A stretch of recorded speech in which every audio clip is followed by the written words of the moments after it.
Pretty good turnout, I guess, by your fans, and defensively, it seemed like against the run, you guys did a much better job. Kind of what do you attribute that to, and maybe what do you see where you guys could slow down the running game? Yeah, well, starting off, our fan base they showed up and could not be more appreciative. Our guys couldn't be more appreciative. We're going to need them back in the house next Saturday morning, but I can't say it enough. Incredibly grateful, thankful for how our people showed up today. Our run defense, I thought we did a great job of fitting. I thought we did a really good job 90% of the time of getting the guy on the ground. I thought we had 11 hats to the ball, a ton today. Guys playing with great effort, and that gave us a chance to be better against the run game. John? Jeff, they were really successful on third down, especially in that first half. What were you seeing on third down that was kind of allowing Texas A&M to be successful in those situations? Yeah, I thought they did a really good job of throwing and catching. Again, I got to go back and watch it, but they had opportunities to make some plays. They made it. We had some opportunities to get off the field and weren't able to. Again, we've got to continue to be better on third down. We got to be better on both sides of the football. We're not near good enough offensively on third down, then have the issues with short yardage there late in the game to where we got a chance to stay on the field. So it's both sides of the ball, having the ability to clean up and be better on third down. Steve? A couple of big moments there, picks by Mitchell and Ellington, and then the fake punt there. I mean, looking back, how big were both of those? And maybe take us through the decision on the fake punt. The fake punt was huge. It was really a huge turning point in the game. I felt great about the fake all week long. We loved the looks that we had gotten, and we did. We thought 10 or less, regardless of where it was, as long as we weren't inside our own 20-yard line. It was truly egregious. We were going to give it a chance to go. And again, felt good about it. And looking back, obviously, on Monday morning quarterback myself for a long time and won't get over that for a long time because of the way it worked out. We had some chances to make some plays, but again, we got chances to get off the field at times too right after that. So a ton of frustration in those moments, frustrated, me being aggressive, again, liking the call, and then not having the ability to go get the first down.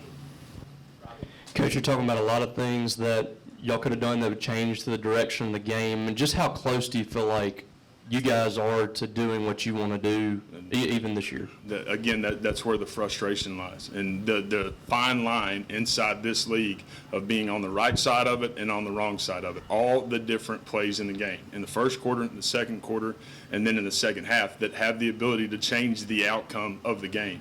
And so it's disappointing, it's frustrating. Our guys, again, had incredible belief that we had the ability to go out and win. Being close is not why we do what we do. Getting better every single week is incredibly important. As we continue to build the foundation of the program, there's no doubt about that. But finding a way to make the play to win the game is something we need to do. Felt like in the second half, A&M's pass rush kind of wore down your offensive line. And, how do you feel like those guys handled it, as well as Mike also just handling all that pressure they were bringing? Yeah, I think it was hard on Mike because we were in some third and long situations. We weren't able to run the ball on some early downs like we had in the first half. That created some of the issues, and then they did a great job with their third down package, creating some matchups, and then us not being able to get the ball out of our hands. So we'll go back, we'll continue to look at that. Those were huge plays, momentum plays in the game where we have to have the ability to stay on the field, and we didn't. Sam? Seems like for me at least, each game Michael Van Buren seems to just be better and better. I guess, do you kind of see that too, and what do you maybe attribute that, or how has he kind of improved since he's gotten those first start? Yeah, I think he is getting better and better. Again, this is a young man that's got a bunch of ability that is getting thrown into the fire here as an 18-year-old, and he's had the ability to get better every single week. So incredibly proud of his process. Man, he's got to continue to play better and better. There were some things in the first half where we got a chance to have some positive plays. They changed the picture on us, did a nice job defensively. Those will be the things where we've got to create great growth with Mike and being able to just go have positive plays. But his toughness, his process every single day, how he's fighting and straining for every single inch as a young guy has been very impressive. Steve? Early on, you had a lot of success kind of gashing them in the run game, and second half, I think with 35, 40 yards of offense. Maybe what did they do differently that kind of slowed that down? Yeah, they did. They found ways to load the box, have the extra hat in the box. And again, we weren't able to do some of the things that we needed to do in the throw game from a protection standpoint, or Mike seeing a picture maybe a little cleaner to be able to get the ball up and down, beat the rush with the ball. And so, it's all 11 of us, and myself included. So that was the frustration in the second half, is just not being able to get into rhythm, not being able to run the football the way we did in the first half, which created real balance for us. And for us to be the team we need to be, we're going to have balance.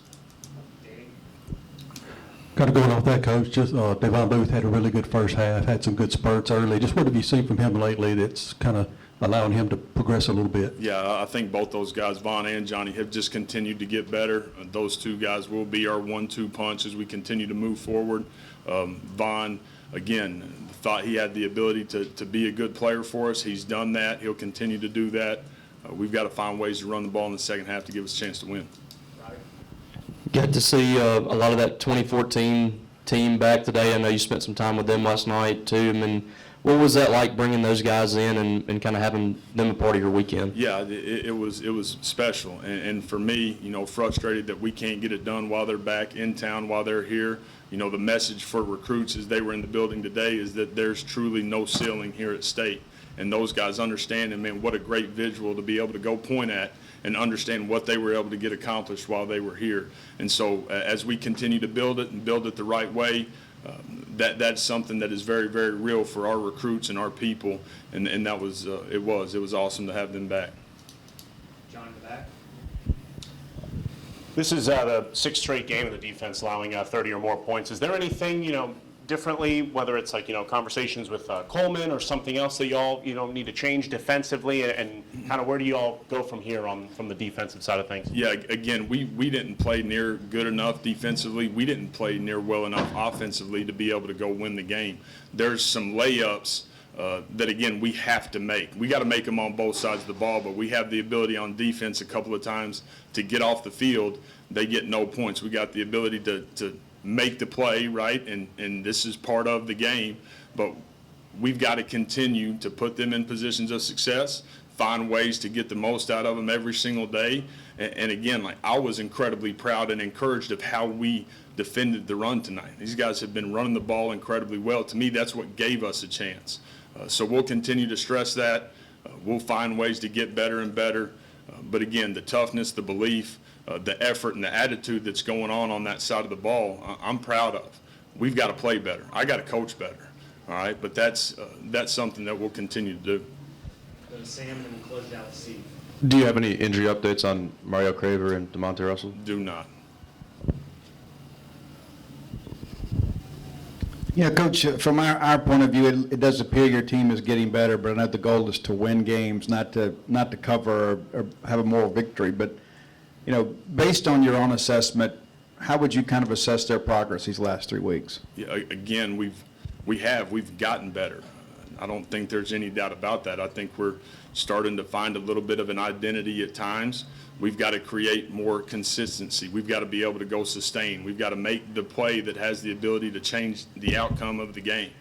All right, and that is the stress. That's the strain. We're going to continue to get better. I want to continue to get better and win. That's why we do what we do. And so that will be important for us moving forward.